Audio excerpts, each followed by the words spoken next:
ازيكم حبايبي؟ عاملين ايه؟ يا رب تكونوا بخير وصحة وسعادة وراحة بال يا رب. ندخل على الطاقة بتاعتك، والطاقة هنا للجنسين وكل الأعمار.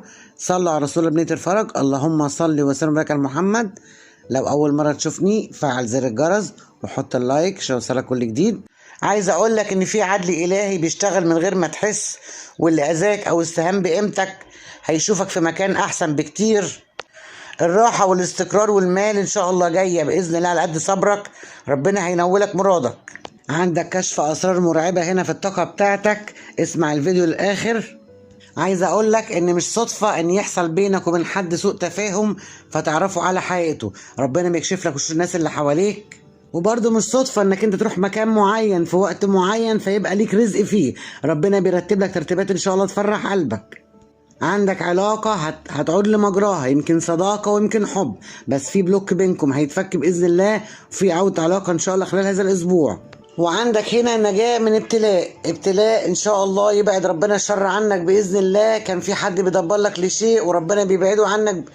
عندك هنا رجوع حب قديم، أنا بقول لك هو اتوجع وراجع يعتذر. عنده علامة في وجهه حسنة أو شامة، علامة بارزة. أنا بقول لك الشخص ده بيحبك، الشخص ده باكي عليك، وإن شاء الله في رجعة عليكم بإذن الله تعالى بعد خطوة واحدة. للبعض منكم هنا عنده سكن جديد أو تجديد في أساس المنزل، أو عتبة إن شاء الله تكون عتبة خير ليك بإذن الله. وللبعض منكم بيخطط لزيارة حد قريب منه أو سفر قريب، إن شاء الله يكون لك الخير بإذن الله تعالى. عايز أقول لك صدقني ربنا عالم بحالك وعارف أنت قد إيه عانيت. انا بقولك هي مسألة وقت وربنا ان شاء الله هيرضيك بإذن الله. عايز اقولك ان ربنا مش هيخذلك ومش هيخيب ظنه بيك ابدا. جزاء صبرك هيكون عظيم بإذن الله تعالى. استبشر خير وتوكل على رب العالمين. للبعض منكم هنا عنده امرأة خمرية سحرت له. انا بقولك خلي بالك، ولا تاكل ولا تشرب عند حد لان سحرك مأكول. والست اللي سحرتك تبتدي بحرف الام او حرف الاس، ربنا يبعد شرها. عندك انكشاف لعلاقة ثلاثية خلال هذا الشهر، وعندك ان شاء الله تعالى اتصال يخص مال، بس خليك كتوم، ما تعلنش عن اي حاجة انت بتفكر فيها او اي حاجة ممكن تكون هتحصل لك خير. العين عليك.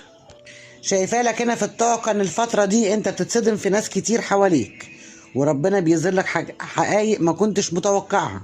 ناس كتيرة نزلت من نظرك. شايفة ان حسيتك قوية جدا الفترة دي وقلبك دليلك زي ما توقعت. لقيت شخص كان بيدعي الصداقة ليك واكتشفت ان هو جواه حقد او كره من ناحيتك، وانت شخص كتير طيب. ربنا يبعد الشر عنك بإذن الله. اتمنى ليكم كل الخير وكل السلام. ما تنسوش اللايك والشير، تفعيل زر الجرس. دمتم بخير.